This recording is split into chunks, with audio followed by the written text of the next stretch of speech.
Alrighty, this chapter is chapter 10, Probation Intermediate Sanctions. Our learning outcomes. We're going to be able to explain the justifications for community-based corrections programs. We're going to explain alternative sentencing that combines probation with incarceration. We talk about the conditions under which a probation offender is likely to be denied probation. We're going to describe three general categories of conditions placed on a probationer. Explain fine sentencing options for the judge besides imprisonment and probation, and we're going to analyze California's Public Safety Realignment Act, otherwise known as AB 109, and its impact on community corrections. That last learning outcome, analyze the Public Safety Realignment Act, is not in your textbook. It is all here in etudes. It is one of the most important issues in California law enforcement right now, so we'll talk about that at the end of the slideshow and tell you about what you need to do. Alright, justifications for community corrections. Most people that go to jail end up getting out. That's just long and short of it. Not very many people go to jail for life. So the thing behind community corrections is to get the people back into the community by keeping their ties to the community, restoring them to community life.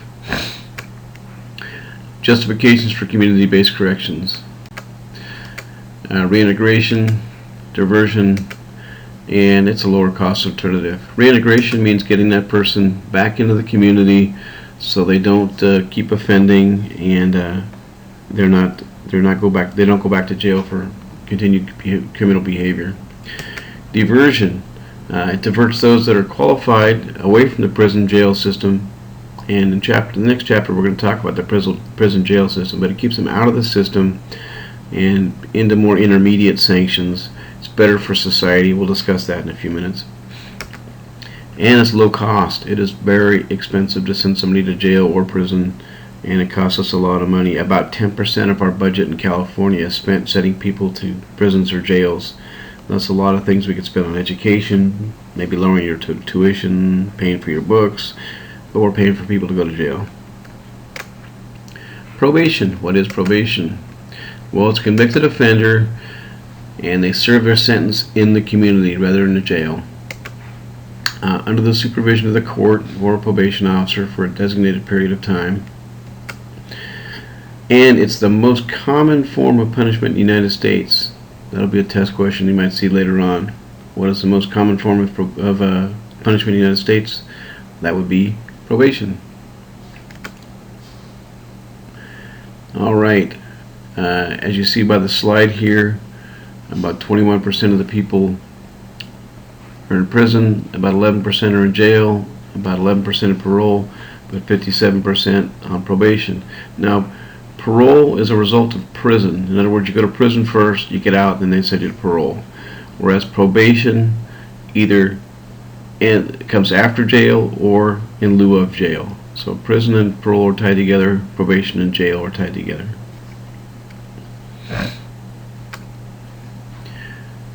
Probation.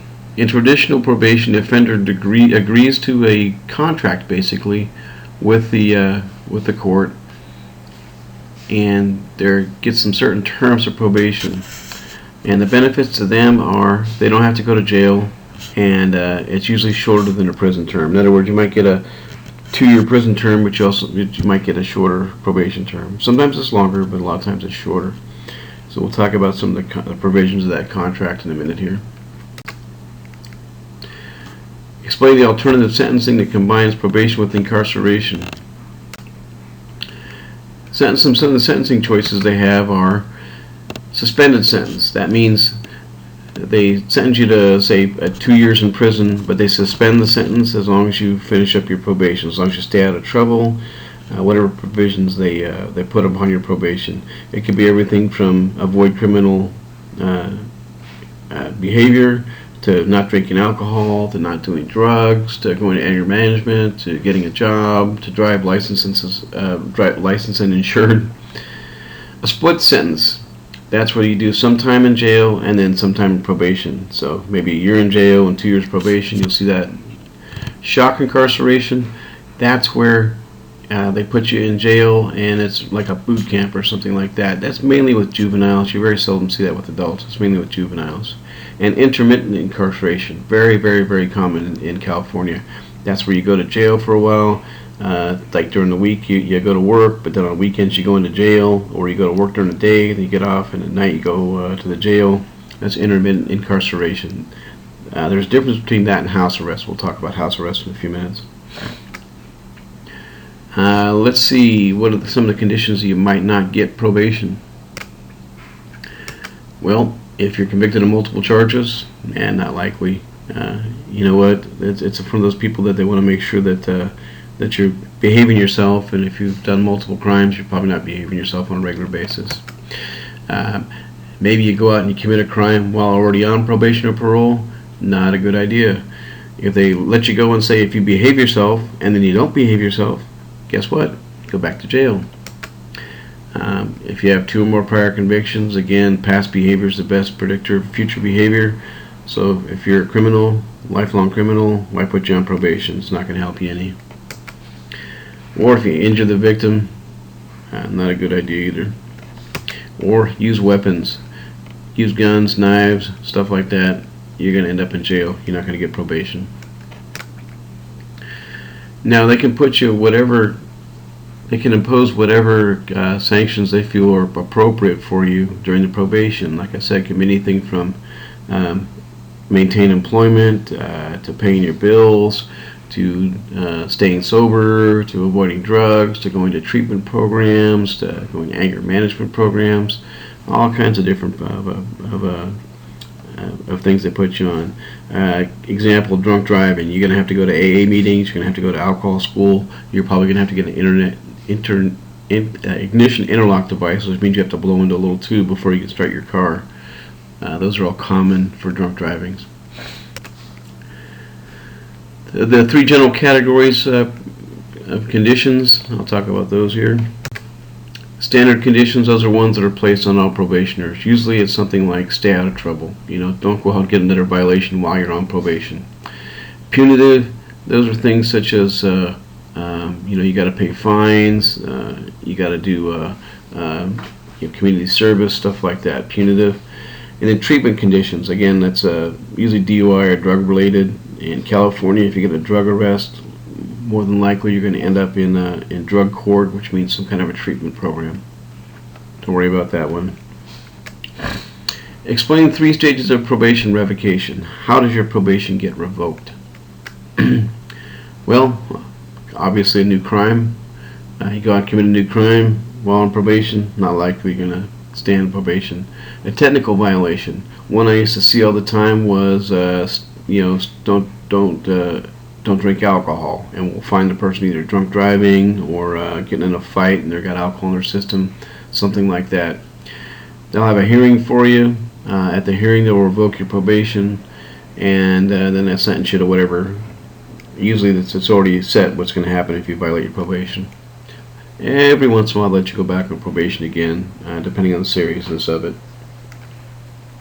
Give me an example. I had a guy that was supposed to remain licensed and insured. His insurance had lapsed by 1 day. He hadn't realized that it had expired. He was doing the quarterly insurance, and he didn't realize that it had expired the day before. Went out and got it that very day that I wrote him the citation. Went down to court, showed the judge that he was only uninsured for a couple hours. The judge says, okay, yeah, you're okay to stay on probation. They didn't violate his probation, revoke his probation. Some of the other sentencing options the judge has for you. They can fine you. They can say, hey, pay like DUI, standard $1,200–1,300 fine for DUI. Community service. You ever seen the folks working on the freeway, cleaning up garbage on the weekends? Community service. Restitution. Pay back your victims. You get in a car crash and you're uninsured. They make you pay back your victims of your crime. Forfeiture. Sometimes they'll say, hey, you got to sell your car. And diversion programs. California, if you get a drug offense, possession, use, stuff like that, you're going to get a drug diversion program, which means you're going to go to drug school. Some additional options, day reporting centers. That's where you go to treatment during the day. I used to work at the CHP office in downtown, or Sacramento, not downtown, just north of downtown, and right next door is a treatment center. People check in during the morning. I'd see the homeless people wander down there for their education programs, and then intensive probation supervision. That's a little more restrictive. That's where you've done something really bad, and they're looking at you almost on a daily basis. You got a probation officer assigned to you. Shock incarceration, again, that's normally juveniles. It's like a boot camp or something, a scared straight type of programs. Home confinement and electronic monitoring in California, they're pretty similar. Basically, it's house arrest. You either got to stay at home all the time, or you're allowed to go out and go to work and go shopping, but other than that, you can't wander away. If you cut off your little ankle bracelet, then you're in trouble. Like the next slide's got a picture of an ankle bracelet. Woo-hoo, there we go, ankle bracelet right there.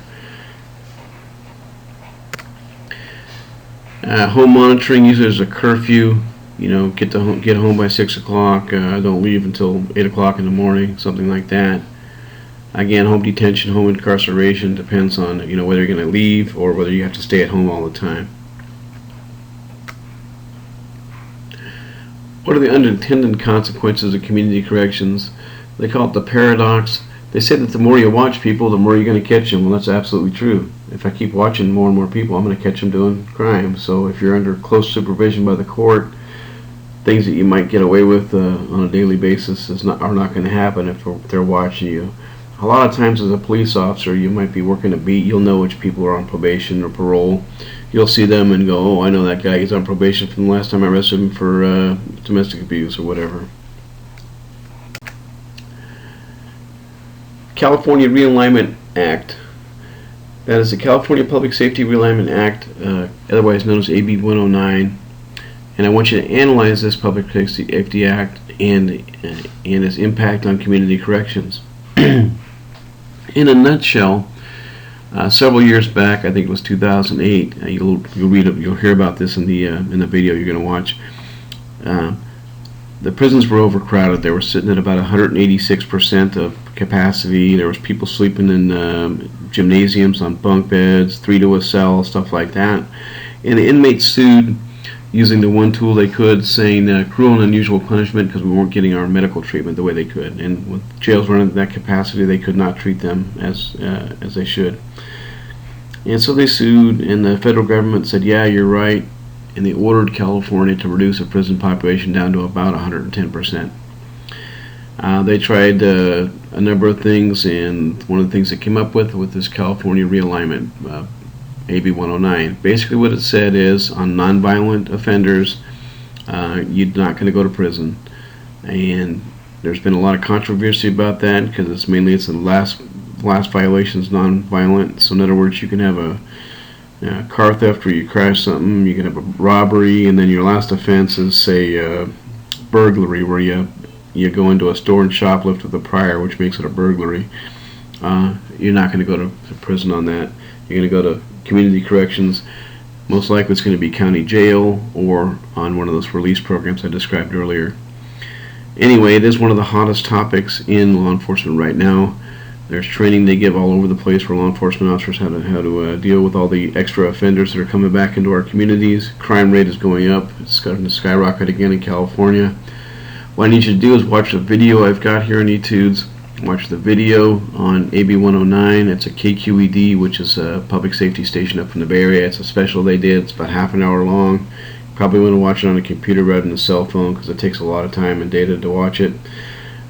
Browse through the CDCR, California Department of Corrections and Rehabilitation website that I've linked in there. It's their realignment website. Take a look at some of the information they have there.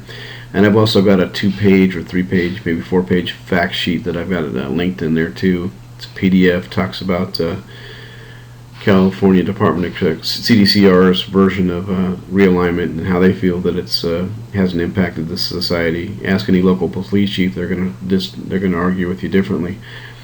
But anyway, take a look at all that, and you'll have a couple of assignments. You'll have an assignment in the assessment section. You also have a discussion question to answer. Go ahead and do all that, and you'll be done for the week, and all your reading and everything. The end.